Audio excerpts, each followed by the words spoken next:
ಈ ರೀತಿಯಾಗಿ ನಾವು ನಮಸ್ತೆಯನ್ನು ಮಾಡಿಕೊಂಡು ಹೋಗಬೇಕು. ಮನೆಯಲ್ಲೂ ಕೂಡ ಇದೇ ರೀತಿಯಾದ ನಮಸ್ತೆಯನ್ನು ನಾವು ಫಾಲೋ ಮಾಡಿದ್ರೆ ಎರಡು ಕಾಲುಗಳು ಕೂಡಿಸಬೇಕು, ಬೆನ್ನು ನೇರವಾಗಿರಬೇಕು, ಎರಡು ಹಸ್ತ ಹೃದಯದ ಮಧ್ಯಭಾಗದಲ್ಲಿ ಇರಬೇಕು. ಹಿರಿಯ ಉಸಿರನ್ನು ತೆಗೆದುಕೊಂಡು ಹೊರಗಡೆ ಹಾಕೋದ್ರ ಮೂಲಕ 90 ಡಿಗ್ರಿ ಬಾಗಿ ನಾವು ನಮಸ್ತೆಯನ್ನು ಮಾಡೋದ್ರ ಮೂಲಕ ನಾವು ವೇದಿಕೆಗಾರರಿಗೆ ಗೌರವವನ್ನು ಸೂಚಿಸ್ತಾ ಹೋಗ್ತೀವಿ. ಮೊದಲಿಗೆ ಒಂದು ಕ್ರಮವಾಗಿ ಬರಬಹುದು. ದಯವಿಟ್ಟು ನಿಮಗೆ ಒಂದು ಜ್ಞಾಪಕದಲ್ಲಿ ಇಟ್ಕೊಳ್ಳೋದು ಏನು ಅಂತಂದ್ರೆ, ಯಾವಾಗಲೇ ಯಾವುದೇ ಆಸನವನ್ನು ಮಾಡುವಾಗಲಿ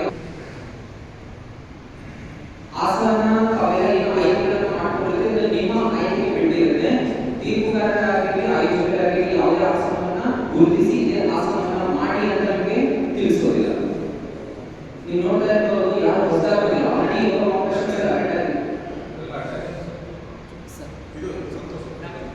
ಯಾರೆಲ್ಲ ಈ ಆಲ್ರೆಡಿ ಯೋಗ ಕಾಂಪಿಟೇಷನ್ಸ್ ಅಟೆಂಡ್ ಆಗಿರ್ತೀವಿ, ಆಸನಕ್ಕೆ ಇಲ್ಲಿ ಟೈಮ್ ಸ್ಟಾರ್ಟ್ಸ್ ಅಂತ ನಾವು ಒಬ್ಬರು ಜಡ್ಜಸ್ ಅನೌನ್ಸ್ಮೆಂಟ್ ಮಾಡ್ತಾರೆ. ಅವಾಗ ಟೈಮ್ ಶುರು ಆಗುತ್ತೆ. 10 9 8 7 6 5 4 3 2 1 ರಿಲ್ಯಾಕ್ಸ್.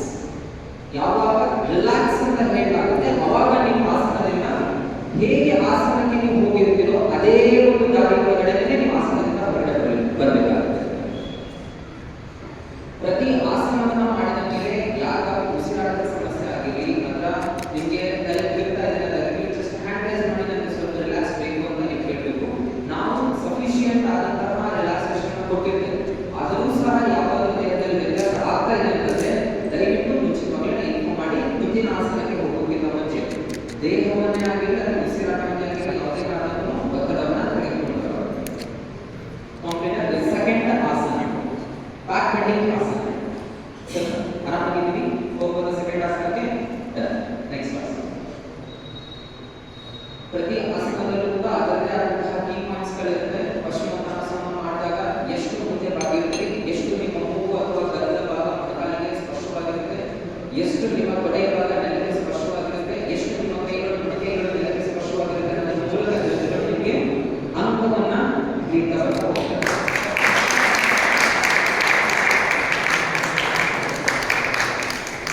ಆಸನದ ಕೊನೆಯ ಅಂತಿಮ ಸ್ಥಿತಿಗೆ ಬಂದಾಗ ನಮ್ಗೆ ಗೊತ್ತಾಗುತ್ತೆ ಅವಾಗ ಟೈಮ್ ಸ್ಟಾರ್ಟ್ ಅಂತ ಹೇಳಲಾಗುತ್ತೆ. 10 9 8 7 6 5 4 3 2 1 ರಿಲ್ಯಾಕ್ಸ್. ರಿಲ್ಯಾಕ್ಸ್ ಕಾಂಪಿಟೇಟರ್ ನೀವು ಅಬ್ಸರ್ವ್ ಮಾಡಿ, ಅವರು ಯಾವ ರೀತಿಯಾಗಿ ಆಸನಕ್ಕೆ ಹೋಗಿರ್ತಾರೋ ಅದೇ ರೀತಿಯಾಗಿ ಆಸನಕ್ಕೆ ಬರಬೇಕು.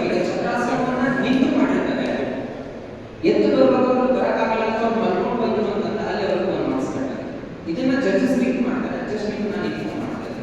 ಸೊ ನಿಂತು ಚಕ್ರಾಸನಕ್ಕೆ ಹೋದಾಗ ಮರಳಿ ನೀವು ಬರುವಾಗಲೂ ಕೂಡ ನಿಂತೇ ನೀವು ಬಂದಾಗ ನಿಮಗೆ ಏನು ಜಡ್ಜಸ್ ಡಿಸೈಡ್ ಮಾಡ್ತಾರೆ ಆ ಆಸನಕ್ಕೆ ಸಿಗ್ತಾರಂತ ಹೋಗುತ್ತೆ. ಆರಾಮಾಗಿದೆ ಸರ್. ನೆಕ್ಸ್ಟ್ ಆಸನಕ್ಕೆ ಹೋಗೋದಾ? ರಿಲ್ಯಾಕ್ಸೇಷನ್ ಬೇಕಾಗಿ ಓಕೆ. ದೇಹವನ್ನು ತಿರುಚಿ ಮಾಡುವಂತಹ ಆಸನ, ಟ್ವಿಸ್ಟಿಂಗ್ ಪೋಸ್ಚರ್. ಯಾರೆಲ್ಲ ಇವಾಗ ನೇರವಾಗಿ ಆಸನಕ್ಕೆ ಹೋಗೋದಕ್ಕಿಂತ ಮುಂಚೆ ಹೇಗೆ ಒಂದು ಡಿಸಿಪ್ಲಿನ್, ಒಂದು ಶಿಸ್ತು ಇರುತ್ತೆ ಪ್ರತಿಯೊಂದಕ್ಕೂ ಕೂಡ, ಹಾಗೆ ಆಸನಕ್ಕೆ ಹೋಗುವಾಗಲೂ ಕೂಡ ಒಂದು ಶಿಸ್ತು ಇರುತ್ತೆ. ಉಸಿರನ್ನು ತೆಗೆದುಕೊಂಡು ಹೊರಗಡೆ ಹಾಕ್ತಾ ಪ್ರತಿಯೊಂದು ಹಂತದಲ್ಲೂ ಕೂಡ ನಾವು ಆ ಆಸನಕ್ಕೆ ಹೋಗಬೇಕಾಗುತ್ತೆ. ಮರಳಿ ಸಮಸ್ಥಿತಿಗೆ ಬರುವಾಗಲೂ ಕೂಡ ನಾವು ಅದೇ ಹಂತದಲ್ಲಿ ಅದೇ ಉಸಿರನ್ನು ತೆಗೆದುಕೊಂಡು ಹೊರಗಡೆ ಹಾಕುವುದರ ಮೂಲಕ ಹಂತ ಹಂತವಾಗಿ ನಾವು ಮರಳಿ ನಮ್ಮ ಸಮಸ್ಥಿತಿಗೆ ಬರಬೇಕಾಗುತ್ತೆ.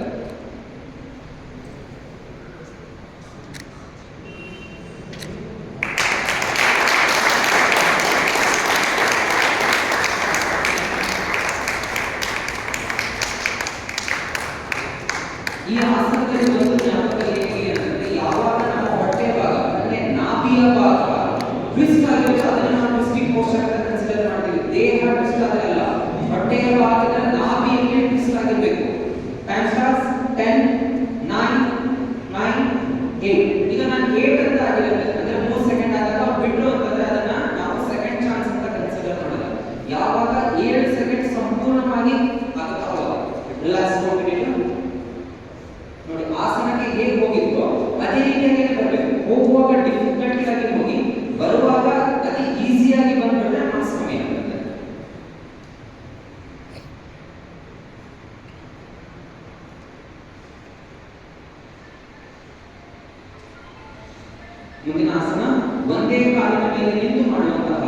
Single leg balance. ಪ್ರತಿ ಆಸನವನ್ನ ಕ್ರೀಡಾಪಟುಗಳೇ ಆಯ್ಕೆ ಮಾಡ್ಕೊಳ್ಬೇಕಾಗುತ್ತೆ. ದಯವಿಟ್ಟು ಇದನ್ನ ನೆನಪಿನಲ್ಲಿ ಯಾವುದೇ ಆಸನವನ್ನ ನಾವು ಇದನ್ನೇ ಮಾಡಿ ಅಂತ ನಾನು ಹೇಳೋದಿಲ್ಲ. ಎಷ್ಟು ಡಿಫಿಕಲ್ಟಿ ಆಗಿರ್ತಕ್ಕಂಥ ಆಸನವನ್ನ ನೀವು ಪ್ರದರ್ಶನ ಮಾಡ್ತೀರೋ ಅಷ್ಟು ಒಳ್ಳೆ ಮಾರ್ಕ್ಸ್ಗಳು ನಿಮ್ಗೆ ಸಿಗ್ತವೆ.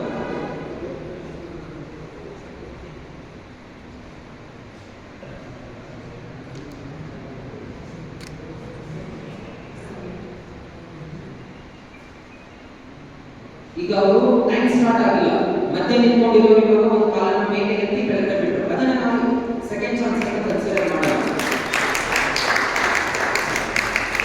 ಈಗ ಟೈಮ್ ಶುರುವಾಗಿರೋದು ಯಾವಾಗ ಬಿಡ್ತಾರೆ ಒಂದೇ ಸೆಕೆಂಡ್ ಅವ್ರು ಬಿಟ್ಬಿಟ್ರು, ಅದನ್ನ ನಾನು 0 ಅಂತ ಕನ್ಸಿಡರ್ ಮಾಡಲಾಗುತ್ತೆ. ಓಕೆ, ರಿಲ್ಯಾಕ್ಸ್ ಮಾಡ್ಕೊಳ್ಳಿ. ಯಾವ ಒಂದು ಆಸನದಲ್ಲಿ ಸ್ಥಿರತೆ, ಸಾಮರ್ಥ್ಯ, ತಾಳ್ಮೆ ಅಥವಾ ವೈಬ್ರೇಷನ್ ಲೆಸ್ ಆಗಿರುತ್ತೆ ಅದನ್ನ ನಾವು ಒಳ್ಳೆ ಆಸನ ಅಂತ ಕರೀತೀವಿ, ಸ್ಥಿರಂ ಸುಖಂ ಆಸನ ಅಂತ. ಬಟ್ ಯೋಗಾಸನ ಕ್ರೀಡೆಗೆ ಬಂದಾಗ ಸ್ಥಿರಂ ಸುಖಂ ಆಸನವನ್ನ ನಾವು ಇಲ್ಲಿ ಕನ್ಸಿಡರ್ ಮಾಡಲಿಕ್ಕಾಗಲ್ಲ. ಯಾಕಂದ್ರೆ ನಿಮ್ಮ ಒಂದು ಡಿಫಿಕಲ್ಟಿ ವಿಚಿತ್ರವಾದಂತಹ ಆಸನವನ್ನ ನಾವು ತೋರಿಸಬೇಕಾಗುತ್ತೆ. ಹಾಗಾಗಿ ಇಲ್ಲಿ ಉಸಿರಾಟದ ಮೂಲಕ ನಿಮ್ಮ ದೇಹವನ್ನ ಎಷ್ಟು ಮನಸ್ಸಿರೋ ಅಷ್ಟು ಒಳ್ಳೆ ಅಂಕಗಳು ಸಿಗ್ತವೆ. ಕೊನೆಯ ಆಸನ ಹ್ಯಾಂಡ್ ಬ್ಯಾಲೆನ್ಸಿಂಗ್.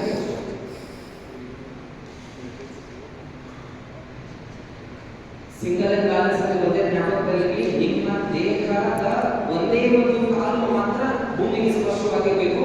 ಯಾವುದೇ ದೇಹ ಏನಾದರೂ ಸ್ಪರ್ಶ ಆಯ್ತಂದ್ರೆ ಅದನ್ನ ಸಿಂಗಲ್ ಲೆಗ್ ಅಂತ ಕನ್ಸಿಡರ್ ಮಾಡಿದಾಗುತ್ತೆ.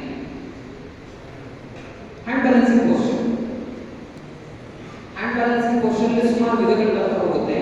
ಯಾವ ಒಂದು ಹ್ಯಾಂಡ್ ಬ್ಯಾಲೆನ್ಸ್ ಭೂಮಿಗೆ ಅತಿ ಕಡಿಮೆ ಸ್ಪರ್ಶವಾಗಿರುತ್ತೋ ಅದಕ್ಕೆ ಹೆಚ್ಚಿನ ಅಂಕಗಳನ್ನು ಸಿಗ್ತಾ ಬರ್ತಾ ಹೋಗುತ್ತೆ.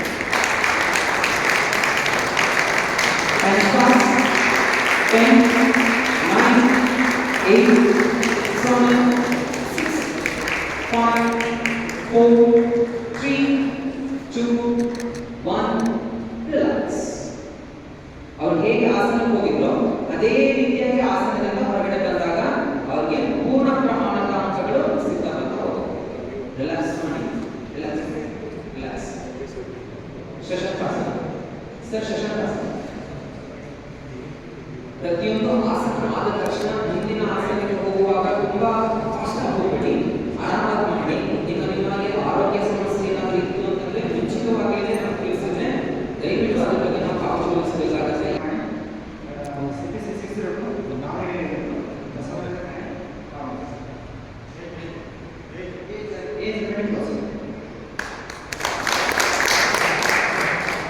ಕುಂದಾಪುರ ಸಂಚಾರ ಪೊಲೀಸ್ ಠಾಣೆ, ಉಡುಪಿ ಡಿಸ್ಟ್ರಿಕ್ಟ್. ನನ್ನ ಏಜು 43.